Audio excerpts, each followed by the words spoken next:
I want to go straight to our Zach Cohen here in the Washington Bureau. Zach, I understand the Secret Service director has resigned after that very contentious hearing and all of these questions about the agency's handling of the assassination attempt of Donald Trump and what they were doing before that assassination attempt. What can you tell us?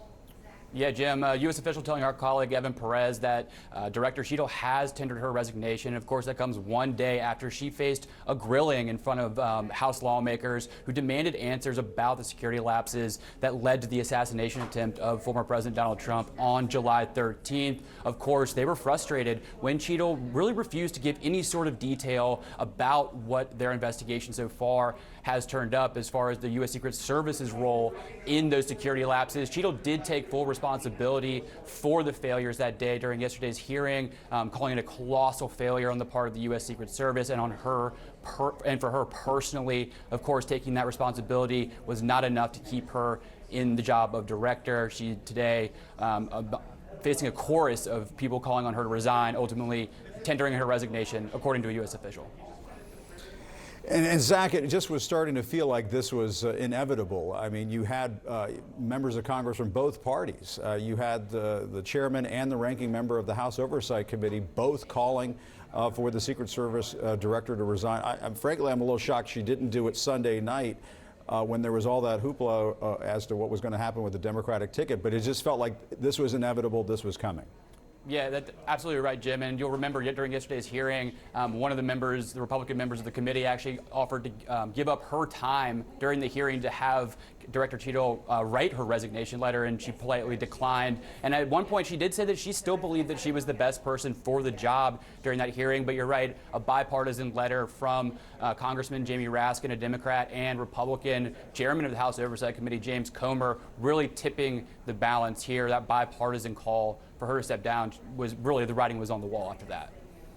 Yeah, and Zach, I mean, the other thing that came up during that hearing is how the director, now the outgoing director, I guess, former director, I mean, she was kind of evasive. I mean, I shouldn't say kind of, she was evasive in trying to respond to some of these questions that were coming at her from, again, members of Congress from both parties. You don't see a lot of bipartisanship in Washington these days, but there was bipartisan outrage at this hearing yesterday. And one of the questions that she just could not answer was why there were not Secret Service agents on the roof of that building that was, what, 150 yards away from the former president at that rally a couple of weeks ago.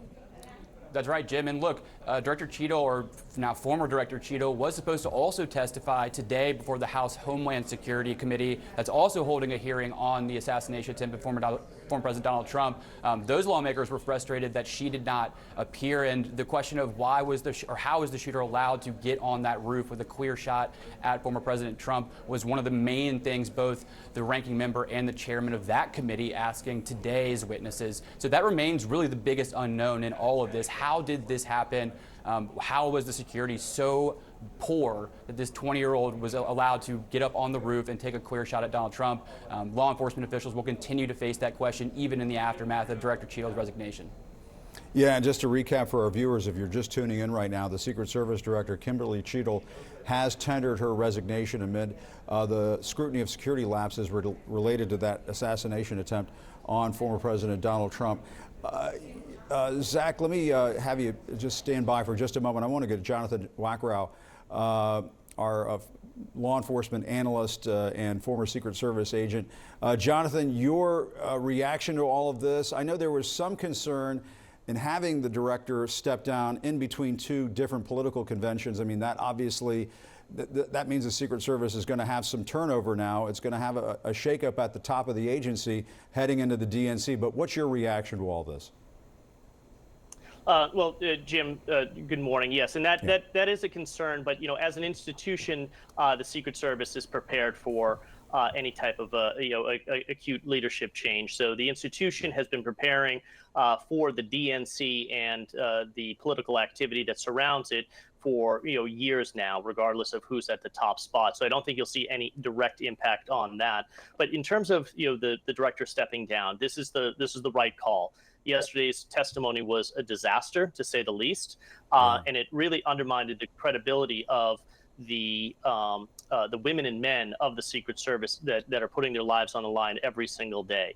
I mean, from the very beginning of this incident, the director was absent. Really, we did not hear from the director immediately following the shooting. So the post-incident management from pillar to post by the director was lacking, and the leadership of the Secret Service in this moment of a crisis was also in a vacuum. So this is the right call. The Secret Service will be able to move on from this.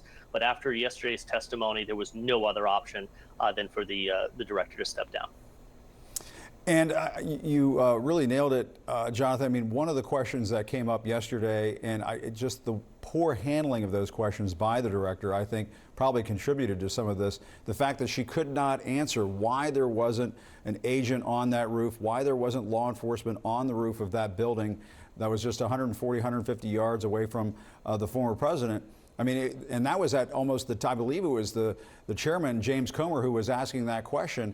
The hearing just got worse and worse for her as it dragged on.